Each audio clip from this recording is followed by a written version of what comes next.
Hello बच्चों, so let's understand the question first.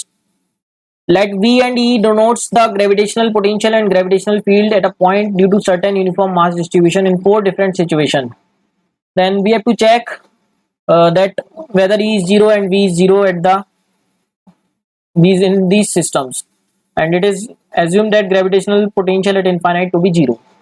तो बच्चों यहाँ पर हमको कुछ सिचुएशन दे रखी है। सबसे पहली सिचुएशन है at centre of thin spherical shell, मतलब होलो स्फेयर की अगर हम बात करें तो बच्चों होलो स्फेयर के केस में हम लोग पढ़ते हैं होलो स्फेयर। तो होलो स्फेयर के सेंटर पे बात कर रहा है, तो जी की बात करें सेंटर पे तो बच्चों ये 0 होती है, एंड ग्रेविटेशनल पोटेंशियल सेंटर पे वही होता है जो सरफेस पे है, that is equals to minus G M upon R, where M is the mass of this sphere and R is the radius.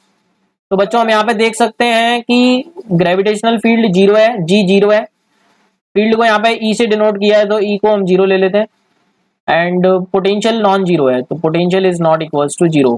तो ए का बच्चों E is 0 that is P, and potential is non zero which is in given our option. तो A का P R हो गया बच्चों।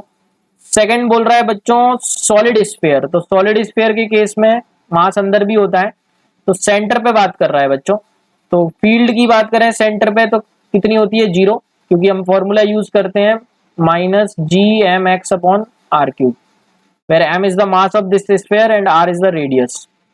तो centre से एक्स डिस्टेंस पे हम निकालते हैं, ये फॉर्मूला आता है, तो एक्स 0 रखेंगे सेंटर के लिए तो फील्ड 0 आएगा, एंड पोटेंशियल भी हम बच्चों निकालते हैं, पोटेंशियल कितना आता है सेंटर पे -3/2 जी एम बाय आर, ये हमारे पास आता है। तो हम देख सकते हैं बच्चों फील्ड 0 है बट पोटेंशियल 0 नहीं है, तो फील्ड 0 है तो पी ऑप्शन हो जाएगा, बट पोटेंशियल 0 नहीं है तो आर ऑप्शन हो जाएगा,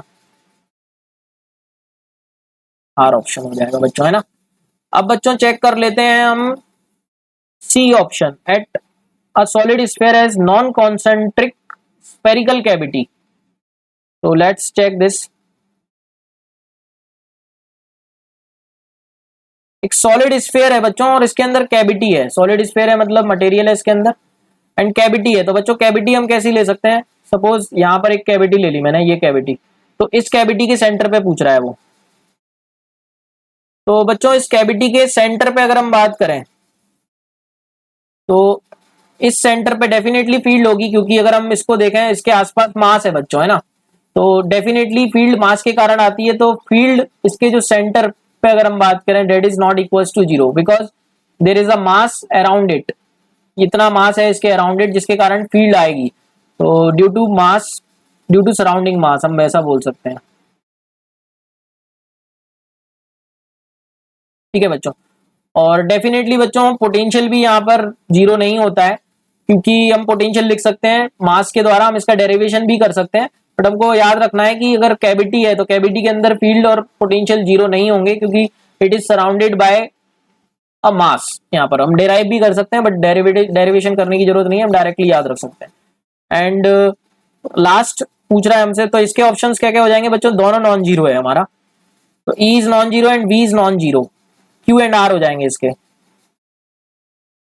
सेंटर पे पूछ रहा था बच्चों, है ना, इसलिए at centre of the line joining between 2 point masses of equal magnitude. तो बच्चों दो मासेस ले लेते हैं, लास्ट ऑप्शन डी, और इसके सेंटर पे पूछ रहा है लाइन ज्वाइनिंग द सेंटर। तो बच्चों इसके कारण फील्ड अगर हम देखें इस मास के कारण तो कितनी हो जाएगी, G M upon distance X का स्क्वायर, और इसके कारण भी एग्जैक्टली उतनी होगी क्योंकि डिस्टेंस सेम है, G M upon X square. तो नेट फील्ड हम देख सकते हैं बच्चों 0 हो जाएगी, दोनों सेम मैग्नीट्यूड है अपोजिट डायरेक्शन में, तो नेट फील्ड 0 हो गई। और पोटेंशियल की बात करें तो बच्चों पोटेंशियल स्केलर क्वांटिटी होती है, इट इज डायरेक्टली एडिटिव, तो minus G M by X minus G M by X हो जाएगा, तो -2 जी एम बाई एक्स। तो पोटेंशियल नॉन जीरो आ रहा है बच्चों यहाँ पर, अगर हम देखें इस पॉइंट पर, तो potential non zero and field 0। तो फील्ड 0 ले लेते हैं बच्चों, ई 0 हो गया हमारा, that is P, and potential non zero that is R. तो देख सकते हैं बच्चों हम यहाँ पर options. I hope you got the answer, thank you so much and all the very best.